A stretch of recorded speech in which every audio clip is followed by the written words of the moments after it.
خبر یہ ہو گئی۔ دوسری میں جلدی سے بات کرنا چاہوں گا آفتاب بھائی سے پہلے کہ جو شخص جس نے پاکستان کا نام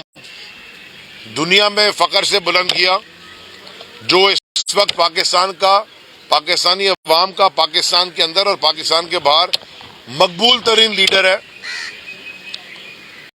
جس شخص نے یونائیٹڈ نیشنز میں کشمیر کی آواز بلند کی جیسے کسی اور نے نہیں کی، جس شخص نے ناموس رسالت کے اوپر جو بات کی انٹرنیشنل فورمز پہ وہ کسی اور نے نہیں کی، جس شخص نے ساری زندگی پاکستان کا سر فخر سے بلند کیا، جس شخص نے پاکستانیوں کو سر اٹھا کے چلنا سکھایا، اس شخص کے اوپر،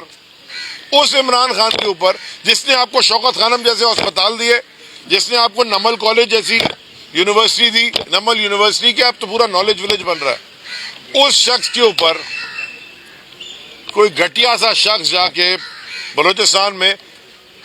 رپورٹ درج کرواتا ہے سیڈیشن کی، اور افسوس کا مقام یہ ہے کہ پولیس اس پہ ایف آئی آر بھی کاٹتی ہے،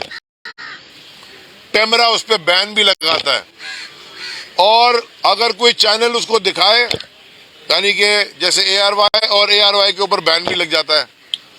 یہ پاکستان ایک آئین کے مطابق چلنا ہے، اور میں ہمیشہ کہتے آیا ہوں غرور پہ یعنی کہ ایریگنس پہ اور ایگو پہ یعنی کہ انا پہ فیصلے ملک کے نہیں ہوتے، ملک کے فیصلے مشاورت سے ہوتے ہیں، آئین کے مطابق ہوتے ہیں۔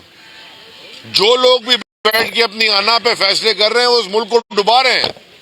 جو معیشت کا حال ہے وہ ساری دنیا نے دیکھا ہے، اور ان کے جو پٹو چٹو ادھر شہر کے جو تقریریں کرتے پھر رہے ہیں، پہلے ایک دوسرے کو راؤ کا ایجنٹ کہتے تھے، آج گلے میں ہاتھ ڈال کے گھوم رہے ہیں۔ بھائی پہلے منافقت کر رہے تھے کہ اب کر رہے ہو، پہلے سوچ تو لو۔ یہ تو راؤ کے ایجنٹ تھے، بھاڑے مار مار کے تم ٹی وی پہ رو رہے تھے، ہاں جوتے چاٹ رہے تھے کہ ہمارے ساتھ الائنس کرو ہماری جماعت میں شامل ہونے کے لیے۔ تم الٹی سیدھی زبان استعمال کر رہے ہو، تمہاری اوقات، تم تو ایک وارڈ نہیں جیت سکتے اس شہر میں۔ جو تم بنے وہ تمہیں لندن کے جوکر نے بنوایا، سینیٹر بھی اور میئر بھی۔ تم اس کے بعد اپنی پارٹی لانچ کیے، تم نے ایک وارڈ ہی نہیں جیتا آج تک۔ باتیں تمہاری ایسی ہیں کہ تم امریکہ فتح کرنے چلے۔ تو ایسے احمقانہ حرکتوں سے باز آیا جائے، اور ہم ڈیمانڈ کرتے ہیں کہ فوراً سے پیشتری F I R Imran Khan کے اوپر جو ہیں یہ واپس لی جائیں، اور پیمرا کا بین ختم ہو۔ آفتاب بھائی